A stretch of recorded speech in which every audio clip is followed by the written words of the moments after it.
Hello बच्चों, नमस्ते। जानती हूँ कि आज आप परेशान हैं। बीएड जो है वो सुप्रीम कोर्ट के आदेश से प्राथमिक शिक्षक भर्ती में बाहर हो चुका है। ठीक, तो जिन्होंने बीएड किया है, ठीक है, तो सबसे पहले तो उन बच्चों से मैं ये कहूँगी कि हाँ, मुश्किल दौर है, कठिन परिस्थितियां हैं, जो उम्मीद लेकर बैठे थे वो सारी टूटी हैं।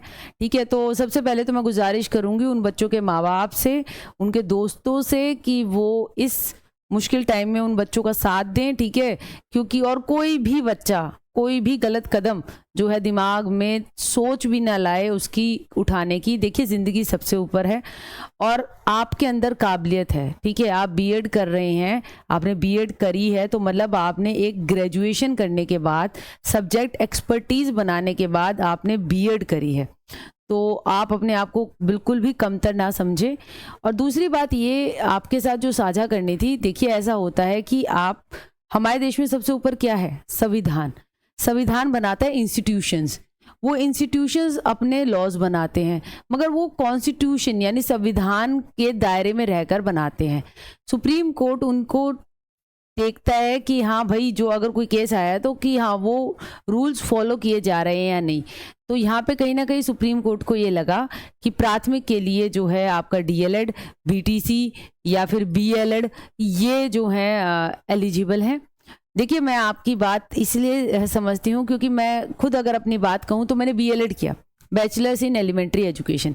अब बीएलएड एक 4 साल का डिग्री इंटीग्रेटेड कोर्स है जो कि बीए प्लस जीबीटी के इक्विवेलेंट है।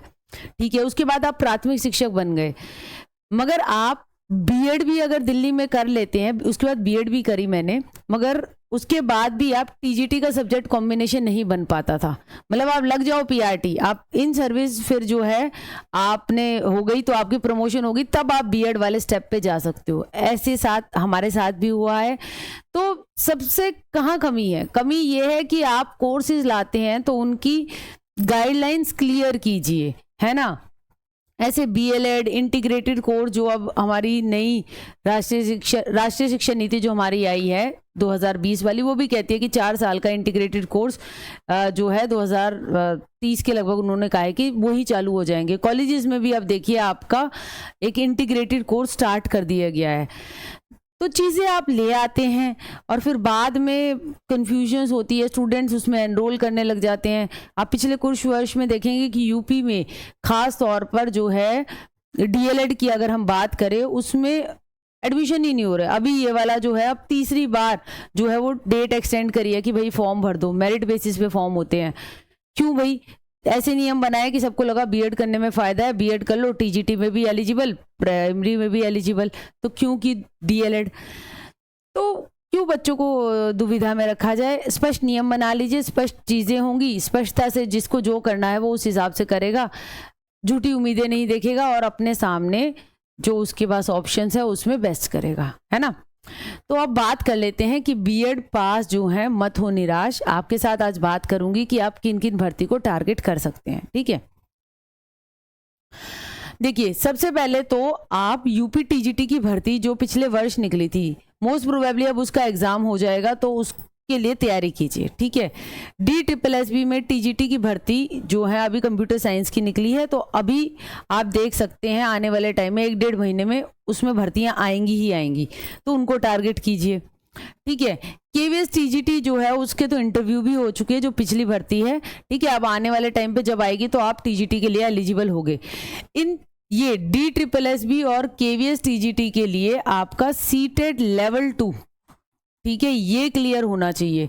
तो सीटेट की जिसकी भी 20 अगस्त को परीक्षा है और जिसने बीएड कर रखा है वो खास तौर पर लेवल 2 निकालने पर अपना पूरा ध्यान दे। ठीक है, लेवल 1 तो हो ही जाएगा, वो आसान होता है उसके आगे। ठीक है, ऐसा नहीं कि पहले तो ये होता था कि लेवल 1 कर ले भाई, प्राथमिक की भर्ती ज़्यादा आती है, लेवल 2 तो होता रहेगा, बाद में हो जाएगा, कोई नहीं, लेवल 2 निकालो। ठीक है, बीएड हो तो लेवल 2 पहले निकालो उस, और दोनों ही निकालने के लिए प्रयास करना चाहिए। मगर सब्जेक्ट स्पेसिफिक जो है और थोड़ा एडवांस लेवल का आता है, PYQ लगा लेना सीटेड लेवल 2 के लिए। देखो ये बात हो गई। इसके बाद अगर हम बात करें हमारा, ठीक, ये दोनों हो गए। हमारा रीट ग्रेड 2 की भर्ती अब जब आएगी तो आप उसके लिए एलिजिबल हैं। हरियाणा टीजीटी के अभी पेपर ही हुए हैं, तो आने वाले टाइम पे हरियाणा टीजीटी जो है उसके लिए बीएड वाला आवेदन करता है, बशर्ते उसने एचटेट टीजीटी वाला क्लियर कर रखा हो, वो सीटेट नहीं मानते। ठीक, इसके बाद बीईओ ब्लॉक एजुकेशन ऑफिसर, इसकी यूपी में भर्ती आती है। ठीक, तो इसके लिए आप एलिजिबल हैं बीएड वाले, तो यहाँ पे डीएलएड वाला नहीं एलिजिबल होता, ना बीटीसी वाला। एनवीएस टीजीटी के लिए एलिजिबल है EMRS, Eklavya model residential school. ठीक है, एनवीएस जैसे होते हैं केंद्र सरकार चलाती है, इसके फार्म अभी भी निकले हुए हैं, तो जिसने नहीं भरा है ठीक है वो भर दीजिए। 18 अगस्त 2023 फॉर्म भरने की लास्ट डेट है। ईएमआरएस की अगर मैं आपसे बात करूं, एकलव्य मॉडल रेजिडेंशियल स्कूल, इसमें आपकी टीजीटी के बहुत सारे पदों के लिए आप बीएड वाले आप ही एलिजिबल हैं। ठीक है, एक आपकी वार्डन भर्ती है, मेल और फीमेल की अलग से है, तो इसके लिए भी आप बीएड वाले, उसके लिए तो ग्रेजुएट एलिजिबल है। ठीक है, तो आप ऑब्वियसली बीएड आपने कर रखी है तो आप ग्रेजुएट तो हैं ही हैं, तो आप इसको भी टारगेट कर सकते हैं। एक आपकी जीएसए की भर्ती होती है जूनियर असिस्टेंट की, तो इसको भी टारगेट कर सकते हैं, एलडीसी वाली होती है ये। और बाकी जो है आपकी यहाँ पर ईएमआरएस में अकाउंटेंट की भी पोस्ट है, तो इसको देख लीजिएगा। अगर आप एलिजिबिलिटी अपनी ग्रेजुएशन के बेसिस पे इसकी फुलफिल करते हैं तो इसको भी आप देख सकते हैं। इसको लेकर डिटेल वीडियो आपको मन्नू राठी यूट्यूब चैनल पर मिल जाएगी। ठीक है, और लैब अटेंडेंट की भी भर्ती आई हुई है जिसको आप देख सकते हैं। 18 अगस्त 2023 तक आप आवेदन इसमें कर सकते हैं। ठीक, और बाकी भाई आपने बीए, बीएससी, बीएड जो भी कर रखा है, उसके बाद मास्टर्स कर लीजिए, एमए, एमकॉम, एमएससी। ठीक है, उसके बाद आप यूपी पीजीटी, डीटीपीएलएसबी PGT, KVS PGT, REET grade 1, Haryana PGT, KVS PGT, NVS PGT और ईएमआरएस पीजीटी की भी भर्ती आई हुई है। ठीक है, तो ईएमआरएस पीजीटी जो है उसके फॉर्म भी आप भर सकते हैं, और आवेदन करने की तिथि जो है वो है आपकी 18 अगस्त 2023। तो ये सारी चीज़ें हैं जो आप कर सकते हैं। बाकी आप ग्रेजुएट बेसिस के CHSL, MTS, CGL और कर सकते हैं, और बाकी आपके जो लोअर लेवल पे आपका CHSL, MTS है उसके एग्ज़ामों को भी दे सकते हैं। अगर आपको ऐसा लगता है कि बीएड में भर्ती कम आती है तो आप जनरल कॉम्पिटिशन में भी जा सकते हैं। ठीक है, बाकी भाई किस चीज़ से बाहर हो गए हैं, DTPLSB PRT से, सुपर टेट से, बिहार PRT जिसका अभी पेपर होना है, उसमें देखिए अदर स्टेट वाला जो सीटेड लेवल 1 पास करके भर रहा था और उसमें बीएड भी कह रहे थे। अब बीएड भारी हो गया है, तो अभी आपके खुद के संज्ञान पे है कि आप वहाँ इतनी दूर पेपर देने जाएंगे या नहीं। ठीक है, सोच लीजिएगा ज़रा। और केवीएस पीआरटी से भी बाहर हो गए हैं। केवीएस पीआरटी से बाहर होने के बाद अब जो केवीएस पीआरटी का पेंडिंग रिजल्ट था वो भी जल्द ही निकल जाएगा। तो ये थी बातें, निराश नहीं होना है। देखिए आप ये मान के चलिए कि आप अकेले नहीं हैं, आपके साथ बहुत सारे युवा हैं जिनके साथ ये चीज़ हुई है। तो ऐसे में कर क्या सकते हैं, ऐसे में यही है, देखिए सुप्रीम कोर्ट ने अब कह दिया, तो अब आप ये देखिए कि हमारे पास अब ऑप्शंस क्या हैं जिनमें हम बेहतर कर सकते हैं।